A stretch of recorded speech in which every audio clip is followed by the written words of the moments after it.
Enjoy the music while you wait.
Okay, hi everybody. Welcome. Some of you are watching here in Zoom. Hi Laura, hi Fariha. Welcome to anybody watching on the Facebook feed or the Podia feed. This is much more technologically oriented than I'm used to, so I'm gonna just talk to the camera and we'll be good. So we're here for a masterclass on health, and I know that some of you are involved already in the 18-month Institute for Aliveness program, and so a lot of this will be reorienting really what we're doing. It's like as if we could have all 18 months in 60 minutes, and so today's will be 60 minutes, and then we'll have a second webinar on Saturday that will be a little bit longer. So let's just start there with a breath. And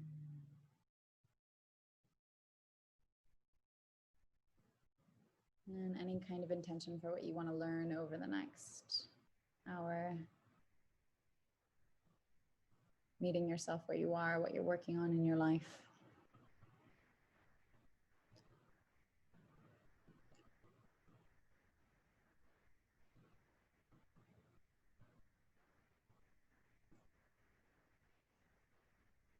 And perhaps that's where we can start. We'll start with what it is that we're working on. Because the thing is that if we're not working on anything, right, then we are living a life that is being slated for us. We're not actively engaging with our life. So when we look at applied epigenetics, we have this initial distinction between our DNA, right, and then that which programs our DNA, and really how we live. And so with this, we are seeing that we have an ability to rise above our DNA. That's what the word epi means. Epi is above, and then genetics is referring to the encoding or the printing that we were born into this lifetime with. And this is really important to understand, because I'm sure that you know someone in your life who has lived without any inquiry, without any question into who they are or why they're here. They've really just kind of stepped forward into an existence that's been almost dealt to them without, you know, question. Maybe they live in the same town where they were born, not that there's anything wrong with that. And maybe they inherited a job that was just easy and natural. It was an evolution of things. It wasn't something that they engage with critically. Their lifestyle, anything from where they live to how they live, to the size of the house, to the color of their walls, to who they live with, to again, the place, the town, the location on earth, to the food they eat, to the job, how they spend their time. All of this would be uninquired. It would be just natural, right? It wouldn't be something that that specific human had engaged with. And so what we're doing at the Institute for Aliveness is branching beyond the mundane and the monotonous, uninquired life. And this is what many people who today, many modern humans who are incredibly disconnected from any source of food, who, you know, are humans who just eat everything, humans who are probably working a labor wage job for someone else. Not that there's, again, anything wrong with that, because there could be a really massive magnetic vision that they want to be a part of. But in general, humans who haven't really done levels of self-inquiry. And so those are, right, that's them, that's not us, right? That's why we're here in this masterclass for applied epigenetics, to start to understand how we can, in many ways, get more out of our life and our everyday existence. And so with this, I'm going to start a screen share in just a moment, and we're going to head together into some words on a paper, and this should help to focus your attention in terms of more or less what we're talking about. So I'm going to remind you as well to get another water. If you haven't had a glass of water yet, please get a glass of water or get a bottle of water, anything like that. You'll need it for this journey together. And then I'm also going to remind you to type any questions that you know you have into this chat here. If you are watching on the other streams in Facebook or Podia, maybe you can send me a message somewhere, send me a direct message, or find a way to get onto the Zoom webinar. But the Zoom webinar is where I'll be fielding questions from. And that's about it. So I'll give you a second to do all of that. And now that we know the intention, which is essentially adding intention to our lives, we can start to understand that applied epigenetics is really applying the ability to change ourselves to every aspect of our lives. And so that's our mind, right? That's our body. And that's definitely, to some extent, our relationship to life, right? Our spirit. And so here we go. Here we got it. All right. So I don't see any questions yet in the chat. If there's anything that you guys know you want to talk about, please do type it in. And this is an intimate event. I'm not going to be posting or broadcasting this anywhere. This is literally just for us. So please allow this to feel like it is for you, and kind of do with it what you want. Yeah. So I'll start sharing my screen now. Let's see. Actually, here we go.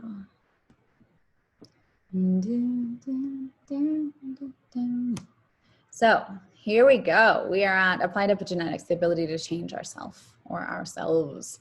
And then again, epi means above, and genetics is what we were dealt. Yeah. So if you're imagining a car dealer, we're looking at here how to change and what to change. Now, I would love this to be workshopy. So for you guys, what is it that you want to change in your life? And I'll look at this chat feed as we go. What is it that, you're like, okay, that part of my life is questionable. Maybe it's your body, right? Maybe you're feeling a little bit sluggish. Maybe you're feeling tired. Maybe you're feeling fat. Maybe you're feeling ugly. This will be an interesting one to go in. Maybe you're feeling congested. And a lot of times people don't know what congested feels like until they kind of decongest. And then they're like, oh, wow, that's what I felt like my entire life, right? Maybe you're feeling flabby. Maybe you're feeling round. You're welcome to type into the chat box any more that you are experiencing.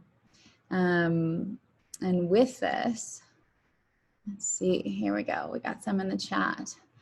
Fantastic. So subconscious eating and food addiction, anxious. So these are in mind. So we'll get to those in a second. Those are great, but perhaps we could see in the body the repercussions of what happens in the mind. Yeah. So if there's a quality of food addiction or anxiety, the mind might feel clammy. It might feel, how do you spell clammy? Anyone? Well, we'll go with that for now. It might feel, oh, there's two M's in clammy. Who knew that? It might feel bloated. And we can have all of these other adjectives. Sluggish, we got that one. In general, in the body, those are definitely things that you're not going to want to stick with. When we go to the level of the mind now, we can start to see that in the mind, right, there's a whole perception of life. So your mind is kind of like the lens through which you see reality. And just like a lens, this lens can be colored in a certain way. And so if the color is, you know, rose-colored glasses, you've heard this phrase, when you're looking through beauty, you see beauty. Right? So whatever you've programmed your mind to is what you'll see. And so often people are stuck in cycles of fear. That's the big one, right? Everyone included. You know, you go to the top of the mountain, or you go right before a big journey, and a sense of anxiety comes up. So this would be another one. In the mirror, in the mind, fear, anxiety. So we have certain amounts of subconscious programming, which is actually 95% of all of our thoughts and actions come from subconscious programming. So this means that it's below conscious mind, and thus you're not thinking about it, you're not aware of it, that you're kind of on autopilot. Yeah. So this this sense of not being connected to the world around you, you can see how great my spelling is the repercussions of how humans live today. So here's another one that comes up often, depression, right? We call this in the TIFA world disconnection. So we can easily see what the antidote to that would be. But these cycles of disconnection, of essentially not knowing, a lack of purpose, this would be like being lost. Does anyone have a really good word for being lost? Like a sense of hopelessness for sure is a part of it. Maybe we'll just put lost, unless you guys come up with a better word.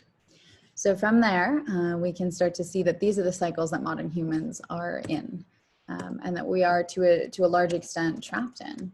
And when we get to the level of spirit, yeah, and looking at what we're changing, and then getting on to how we're changing it, from a spirit perspective, we're going to start to see purpose or lack thereof. We are going to start to see connection or the lack thereof. We're going to start to see some kind of ritual or a routine in life. We are going to start to see a quality of reverence. That's usually a connection to nature. Yeah. We'll do this. And a whole host of other symptoms, if you will show us on a spirit level whether we are healthy or not. Because at the end of the day, you might ask, why do we care about this, right? Why is this important? So this is a great question to ask. And what I will tell you is that first off, the reason that it's important is that your life depends on it. So do you know anyone who has disease and says, why me? Yeah. So disease enters, then why me ensues. So this is a great little entry point into a question of why am I here? Who am I? Right? This deeper connection with life becomes often the only consequence when someone gets often a terminal diagnosis, or, you know, something like cancer. So we can put here, i.e. cancer, yeah, any type of cancer really. And it sends them on a journey, yeah, perhaps a hero's journey. And as this individual goes through and starts to ask the deeper questions, and we can workshop these a little bit with you guys. They start to gain meaning and purpose and a deeper relationship with their entire existence. And what often happens is healing, whether that healing results in death, right? Or whether that healing results in the disease healing itself, yeah, and the human coming back to a less disease state, maybe not a disease-free state. So these deeper questions, let's list out a few of them here. So this is, and mind you, this is the logo of TIFA. This is our little emblem. I can show it to you on camera here. It is the pine tree. It is the direct quest for truth, yeah? It is this essence of being able to shoot, here it is, directly into wherever it is that we are going. Yeah. You get a cool little vision of it. Yeah, so you see how it's an arrow? It's pointing you to where you're meant to go. It's that deeper connection. And so these questions are pivotal, right? The first one is really important. It's where have you come from, or from where have you come? And this is like really looking at your lineage, your ancestry, right? Your parents and grandparents. It's looking at the traditions. It's looking at rituals. It's looking at ethnicity or religion. And with this, we see that you have been born into this lifetime, right? In this lineage for a reason. And for that to provide meaning to your life today is super important to any kind of healing process or any kind of starting to live with intention. So if you haven't already noticed, we're kind of going backwards. We're going from spirit first, and then we'll go through to mind, and then we'll go through to body, because when we do it that way, we start to see that it's consequential, right? Someone who's deeply connected in the spirit realm, like Neem Karoli Baba, when Ram Dass came and gave him a vial of acid, right, which was supposed to open his mind and make him go crazy like he was tripping on LSD, right, and affect his body like he was melting. That didn't happen because on the spirit realm he was so connected, right? You could bring him a hamburger and he would eat it with a blessing, and it would have the effect of him on him like a strawberry, yeah. And then mind will do a similar thing. When our mind is in order, it will not result in disease in the body. And so that's why we're starting backwards. So with spirit wise, it's important asking the deeper questions. Where have you come from? Yeah. What soothes you? So it could be elements like the wind or water. It could be someone's voice. It could be an activity. It's really an endless list, but what soothes you is a big clue to how to recalibrate your nervous system. And that's what we'll be talking about next, because that's what connects us into mind.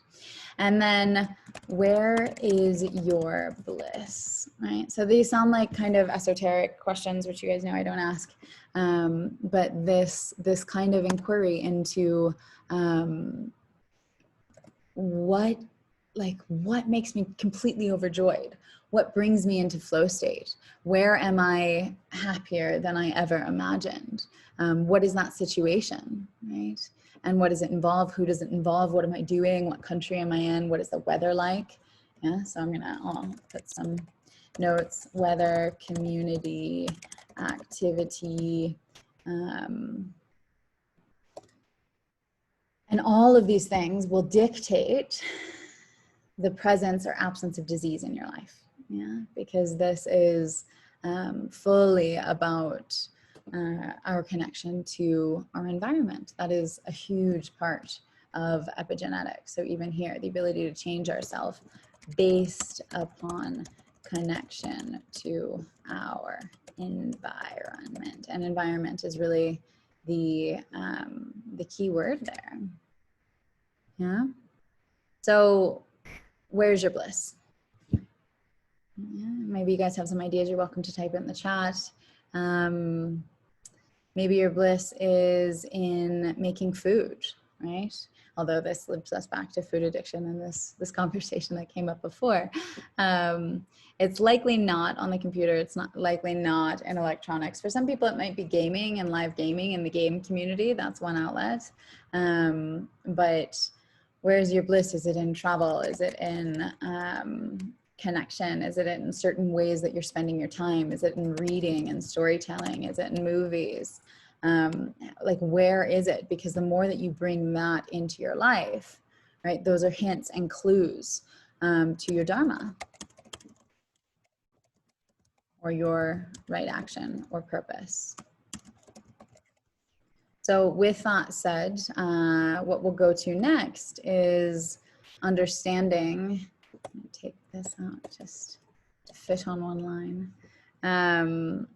that when you find this, right, everything else theoretically should align. But there are some roadblocks in the way, yeah? So now that we've looked at the kind of best case scenario, we are going to see where indeed things could go wrong. And this is super important to start to understand that there's a lot of, you heard this word before? Spiritual bypassing, yeah, in existence today. And for us to not bypass and truly go in, we have to look at where the roadblocks are. So trauma, and this is a big word. It's a very loaded word. It's a word that likely you'd say, oh, no, not me, right? Or maybe if you're a veteran, sure, you'd say, oh, yes, me. Or maybe if you grew up in a war-torn territory, you'd say, yes, me. But it really can be simple as something like a working parent, not home when you were younger. It could be as simple as the birth of a younger sibling and all of the attention taken from you, and more and more and more. It is, it happens at the age between from 0, I guess, to 7 years old. And this is when we are programmed. And our programming happens at a subconscious level, right? This isn't something where mommy's like, let me read you a book about this to program you, right? There's a lot of that going on. But moreover, these are looking at factors of our hierarchy of needs. So love, yeah, being seen, shelter, which of course, without, we are in fear, a source of food, yeah, and this all translates to a sense of safety. And so where were these factors not present, yeah, in these hierarchy of needs? And really, again, if we look at a working parent not home, that could have been a lack of love that would have resulted in a trauma. And so this will lead us to how we talk to ourselves, yeah? The voices in our head. And often we're so used to them that we don't even notice that they're there, right? We don't notice that the assumptions that we make, and this is the next really big one, will dictate our experience. You remember the lens, if you're looking through rose-colored glasses? Well, what if you're looking of the glasses of I'm not worthy? You're looking through those glasses of mommy went to work because she didn't love me, right? Or I'm inadequate, yeah? I'm not worth the love anymore. Or, I mean, there's lots of other traumas, or I need you, I need mom for these things. Without them, yeah, I won't be safe. And so there's a sense of neediness that could come out in someone's personality. And so these assumptions we make will lead to our thoughts and the voices in our head and how we talk to ourselves. And so at the end of the day, our path will be to making these transparent, starting to read the assumptions we make, and you know, getting a deeper glance into understanding who we are, why we're here. Yeah. So now that we've entered in through understanding that it's the lens that we're looking at, how we're looking at life, which is often that connection to spirit, yeah, and that greatly affects our mind, but the body effect of this will be directly in our nervous system. Yeah, so self-regulation. And this is like super simple stuff that we all need to work on every single day. That someone who's well-regulated is never permanently well-regulated. And where I want to start with here is that balance equals health. Yeah, and that it is also something that is being constantly recalibrated, that it is never something that's fixed, right? So health is not like, yeah, I'm healthy, period, the end. It's like, no, I'm healthy and I'm going to spend time today and tomorrow and the next day making sure that I continue to be healthy. Yeah. Look at that. I got an actual list. So that's something really important to understand. And hopefully that kind of ding, ding, ding hit home for a few of you, that the truth of health is constantly changing because it depends upon your life and your lifestyle. For example, I went away with this weekend and I went to extreme high altitude, right? About 3,000 meters or 9,000 feet. And I was keeping late nights, right? And then waking up early to work without enough sleep. And I was exposed to cold, but then it was like hot and cold, right? So you see the environment around me and how I'm living my life have dictated the fact that I felt a little lower than normal. And that's normal because I did that to myself, you know? And we know this a little bit, like, you know, the effect of things like all-nighters on you. And often the modern human will actually dig him or herself into a deeper hole by trying to course correct through medications and things like coffee, or stimulants. And this often has a further dehydrating effect, a further harmful effect, a further mal-regulating effect, and takes us away from the ability for our body to just balance out, because what would heal us would be more water. Drink.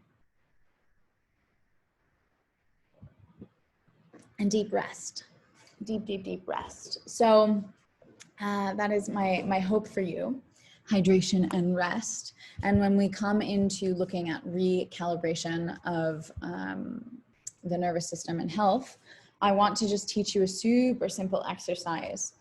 Let's see how we angle this. So I think if I sit back, you can see my belly. Perfect. So here we are. And I want you to watch my hands move. I'll stop sharing the screen. Let's see.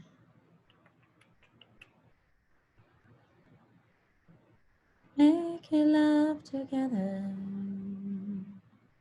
There we go. Okay, so here we have it. We are going to breathe. So I'm on big screen now, and I want you to exhale fully. You see the sinking of my chest, the belly goes in. Now start to inhale from your lower hand. Inhale out through your ribs and up through your chest. Exhale.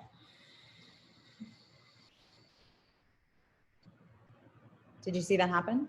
Let's try it again. Inhale.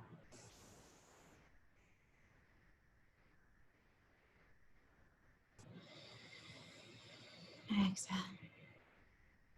So try to do that. And this time we can count 4, 3, 2, 1, ribs, 4, 3, 2, 1, chest.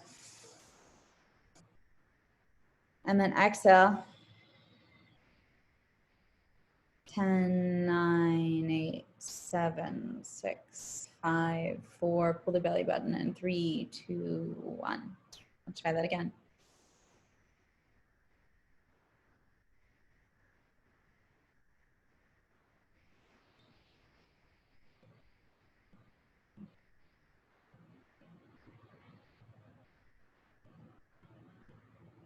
So now that you've seen demonstration from me, continue it on your own.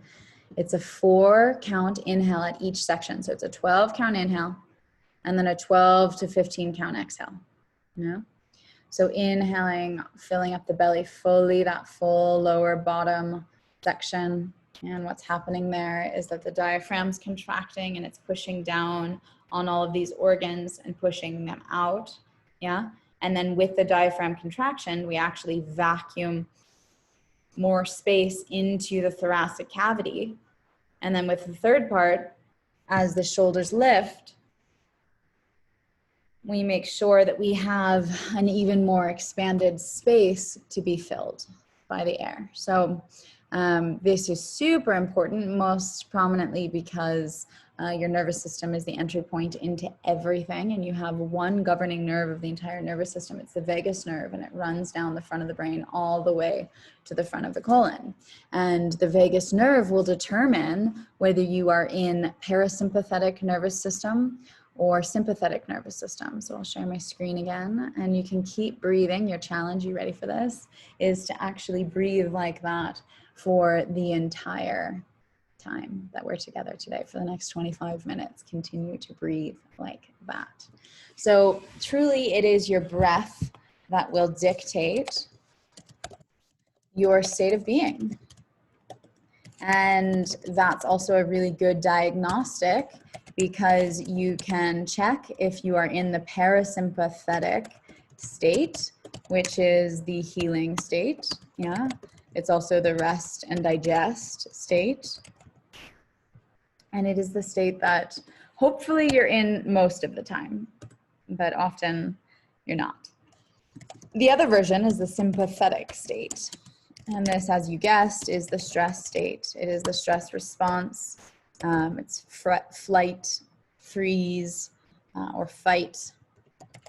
And this is where most modern humans rest most of the time. And because of that, it's why we have all of these symptoms. Yeah, and the reason is that we need the parasympathetic nervous system to be active so that we digest. Otherwise, if we don't digest well, right, bloating, things like that happen. If we are constantly in that state of overwhelm, then we find that we get anxiety, right? And that our hands are clammy. And if we are congested, we might be dehydrated. If we're feeling fat or tired, it is often because we are overworking in a stress state. And this is what is causing needless weight gain or preventing weight from coming off. Yeah. So being able to use the breath as a diagnosis, as a diagnostic in your own experience is super important. And once you can understand that, right, then you can go anywhere and almost do anything. You can constantly recalibrate yourself by, are you still breathing?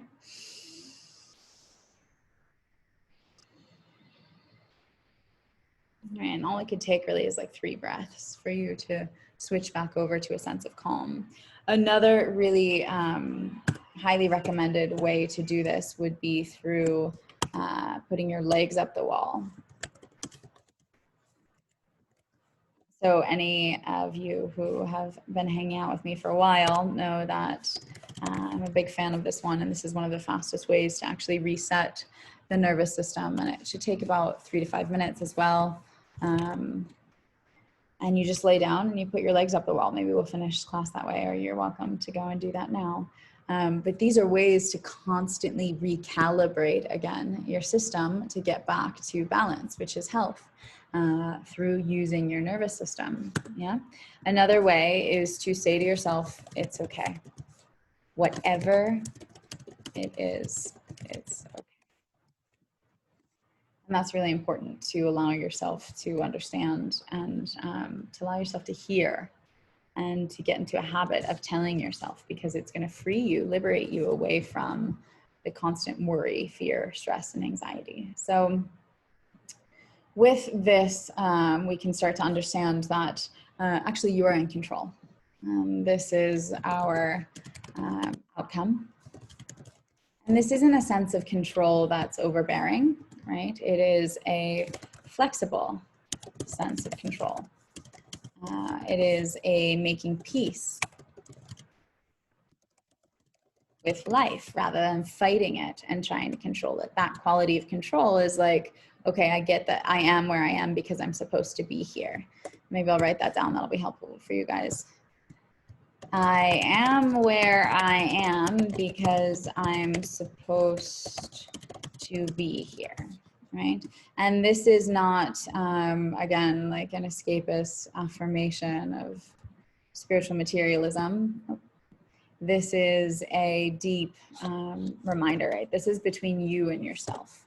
A lot of people will tell you to do things like meditate, but hey, don't talk about it. The minute you start to go and show off your meditation practice is the minute that the meditation practice didn't work, because meditation is a state of being. It is awareness. And at the end of the day, if we're going through this entire body, mind, spirit trajectory, we start to understand that what is relieving us from all of this is an awareness of this, right? And thus a reconnection to this. And it's quite simple. I mean, right, much easier said than done. That's why people today are actually sick. But when we start to understand that we are in control, we begin to change our environment. And environment is, again, everything that I think I mentioned before. We can list it out here again. It is your surrounding, quite literally. So whether that is people, whether that is place, whether that is temperature, whether that is topics of discussion, et cetera, et cetera. This is what's going to dictate how we are, how we're feeling.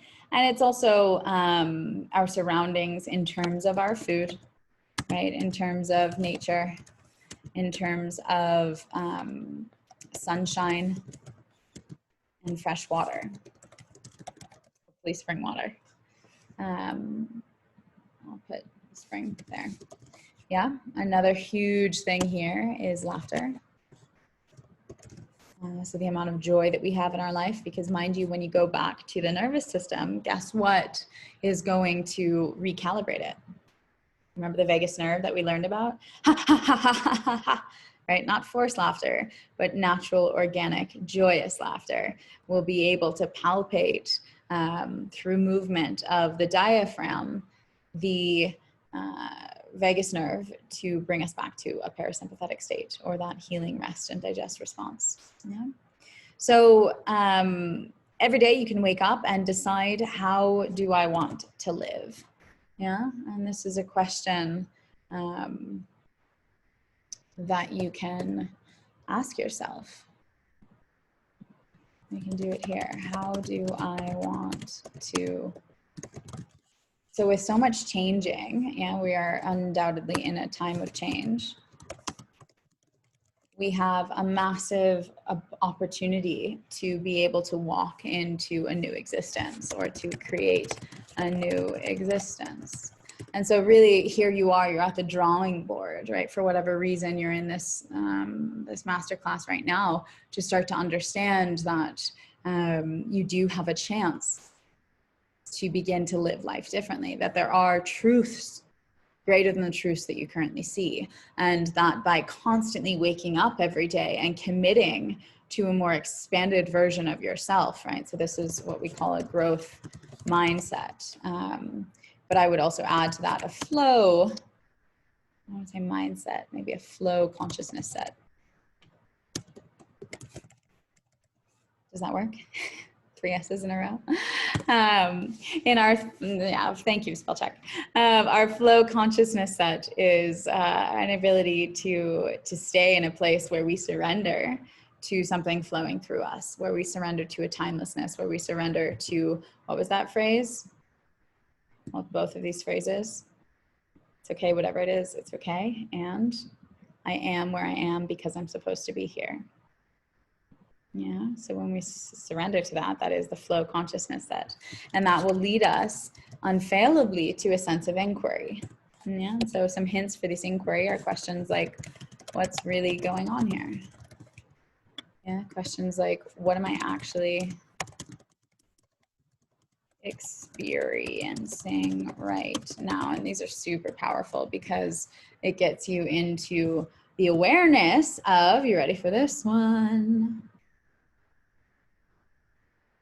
The subconscious.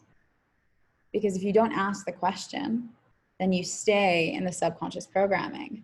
But what asking the question does is it really begins to bridge the conscious with the subconscious and allows us to interface with our life in a whole nother way. So what am I actually experiencing right now? Yeah, really powerful question to ask yourself. So I'll give you 1 or 2 more. When was the first time I felt this way? It's a pretty good one, because that's going to bring you directly back to, you ready for it? Here. The programming, yeah, from 0 to 7 years. And then when you can learn to do this without being attached to the outcome, right? Remembering that whatever it is, it's okay, then all of a sudden you're in presence with yourself. Yeah, you bring a tremendous amount of awareness.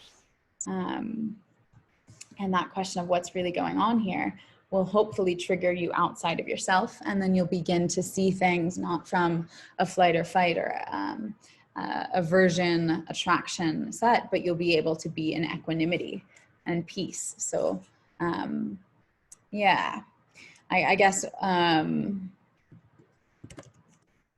what would resolution feel like? It would be an interesting question for you to ask in whatever situation you might find yourself in. So with this flow consciousness set and the growth mindset, we realize that the micro changes that we make free us from becoming our parents, free us from a sense of monotony and misery that so many people in the current capitalist world are experiencing. And this allows us to come into a new sense of interaction with everything in our life. And so when we look at, again, applied epigenetics, the ability to change ourselves, I'll change it plural so it's inclusive to all of you. We understand that it is based upon the connection to our environment, and that more than anything, it is our decision and our choice. And so, believe it or not, that's also the decision to get disease or not. And that might be pretty crazy to some of you who would think, oh no, like I don't want disease. Why would I ever have disease? But the thing is that it's in our hands, which means that that person who might have had cancer might have forgotten to constantly recalibrate, right? Might have forgotten to look at childhood trauma and their subconscious programming, right? Has gone deaf to the voices in their head and rather just makes assumptions and doesn't look at them. When we look at the work of Louise Hay, we see that something like, for example, breast cancer is a lot about resentment, and that's something that can ferment in the psyche and go for long periods of time. And so when we look at how to change and what to change, I'm going to fill in here. I left little blanks with a different color. What shall I choose? Maybe purple? Yeah. Maybe let's choose an electric green for TIFA. Right about there. Color palette somewhere here. A little brighter. So we're going to look at how to begin to reorient some of these things that we're talking about. And on the level of the body, we're going to start to have a daily movement practice, yeah? As well as, of course, a breath practice. So some of you I know are yoga practitioners, and this is movement linked with breath, yeah? And I hope that you guys can see this. Can you see this? Type into the chat if you can or can't. This will allow us to reset on that nervous system level every single day, yeah? We're going to start to inquire about food. Oh. So we'll inquire about food. So what is this? Where was it made? What are the ingredients in it, right? How does it make me feel after I eat it, right? Did I chew it well enough? What does this food mean to me? When I'm reaching for this food, what am I actually hungry for? Yeah. And otherwise on the body, it's going to be a commitment. I know that's a big, scary word to most people, but commitment is all about understanding that you, again, are in control, and that to make changes, you simply often have to simply commit to your progress. And so if you have this daily movement practice, whether it is going to the gym or going for a run or yoga or dance, I'm a big fan of dance, everybody knows that, and that it includes awareness of your breath, and that that breath practice goes with you beyond your movement practice, that you start to inquire about food, and that you make a sense of commitment that I will do this every day, right? You will find results because you are exerting yourself. It's only when we don't exert ourselves, right, and we get lazy, that we have all of these kinds of symptoms pop up. Yeah. So on a level of the mind then, when we look at the mind, we can start to see that awareness is really our glue. It's not only what brings things together and makes things work, but it's also our navigation, our sense of recalibration towards truth. But the nervous system here, which the breath is an outlet to, is our diagnostic, right? It is where we can see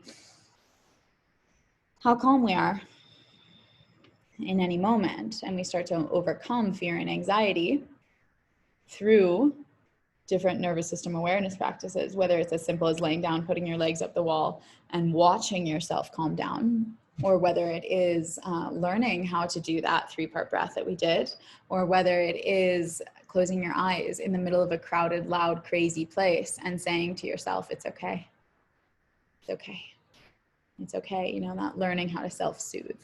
So this is super important when we look at how to change, really recalibrating the nervous system as we discussed.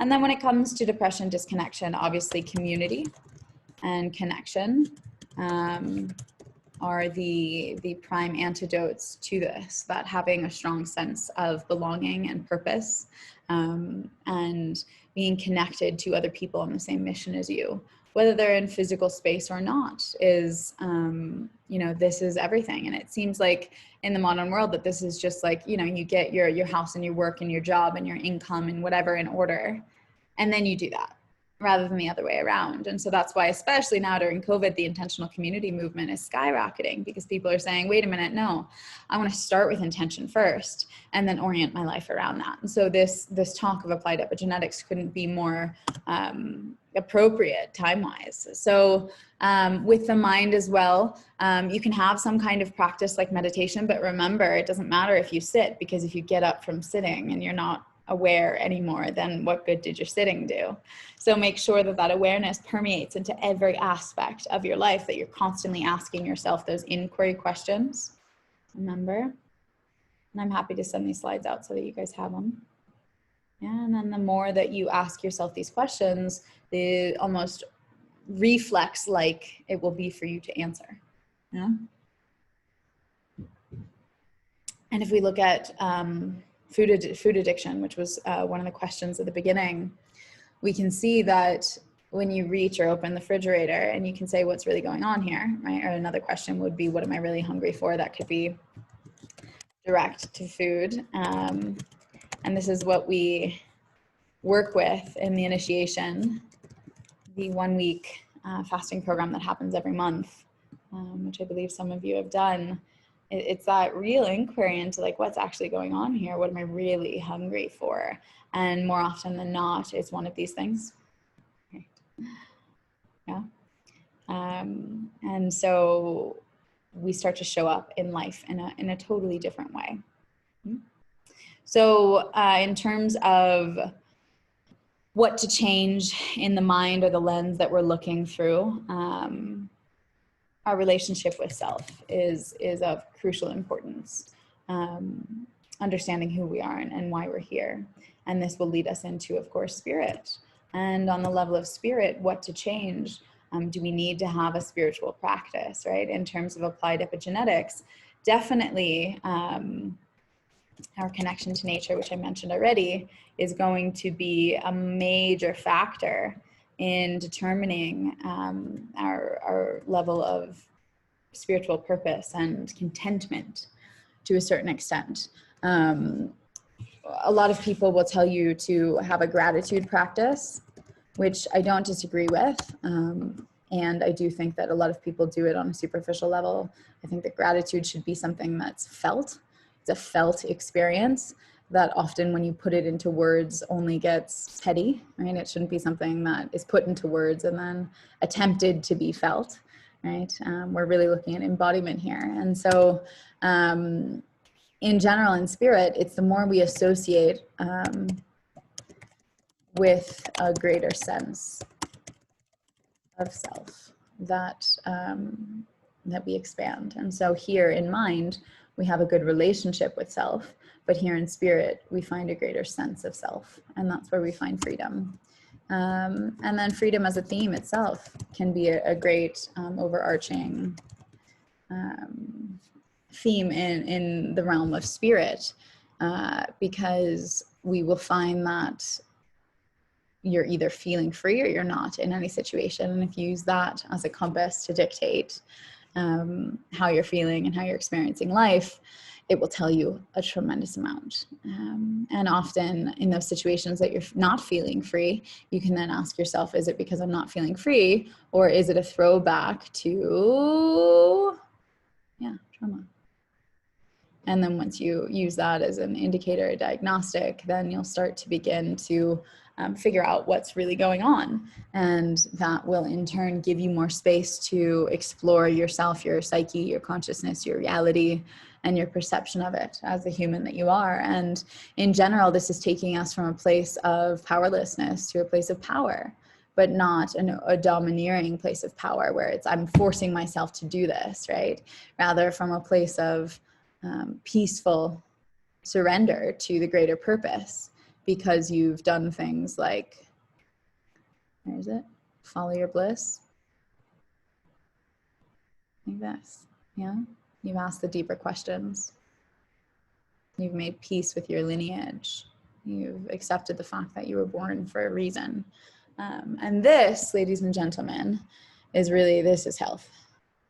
Right? Health isn't about, running 5 miles every day, because if you run 5 miles every day and you do it while you're thinking about how much you hate your boss, right?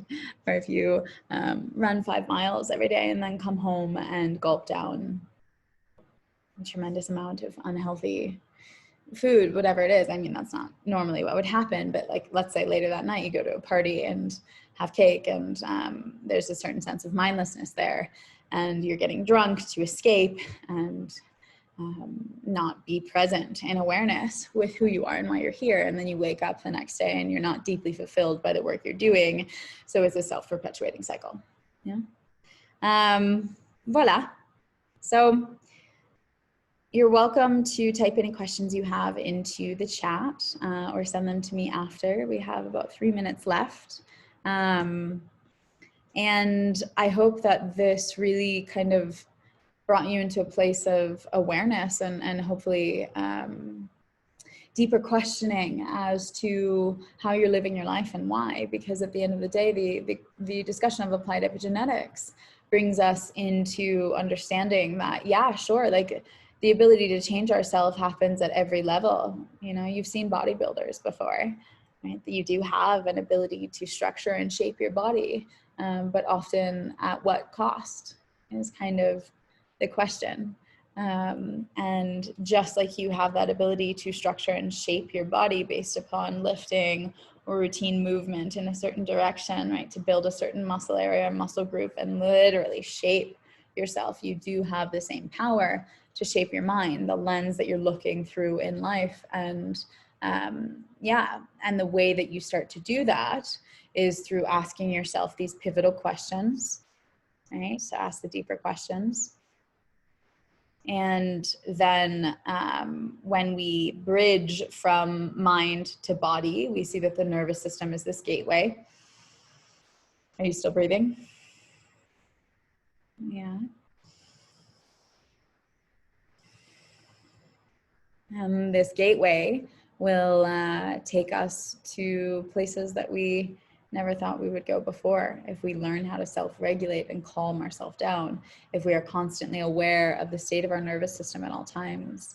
And when we ask ourselves the hard questions and reflect upon what our childhood was like, what our subconscious programming was like in years 0 to 7, if we look at these needs and understand what human needs aren't being met in a situation, and look at a sense of where the voice that's analyzing it is coming from. Is it from an overarching state of awareness, or is it coming from a wounded, traumatized place that's saying, no, but what about me? Or this isn't fair. Like, you can hear the 3-year-old's voice speaking through your thoughts. And so the more that you begin to listen to yourself and how you talk to yourself and the assumptions that you make to yourself, the more transparent they become, and thus the more powerful you will be in your entire existence. So again, constantly recalibrating. Health is not something that's static.